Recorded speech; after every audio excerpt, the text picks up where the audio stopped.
Yo gang, hari ni aku bukan nak review pasal kereta tau. Aku nak review pasal beg ini. So ini adalah beg satu lagi yang aku nak review bagi korang, beg Smart. So beg Smart sekarang ini aku memang suka mereka punya brand. Sebab mereka punya design ini kan, dia macam itu style winter-winter orang cakap.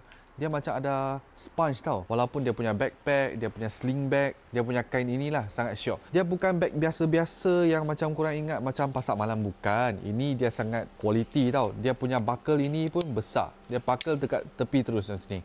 So dia ada banyak cara korang boleh pakai. Korang boleh pakai secara macam ni. Okay. Sekarang sling bag kebanyakan banyak orang dia pakai sebelah. Cantik juga. Korang nak pakai macam ni pun boleh.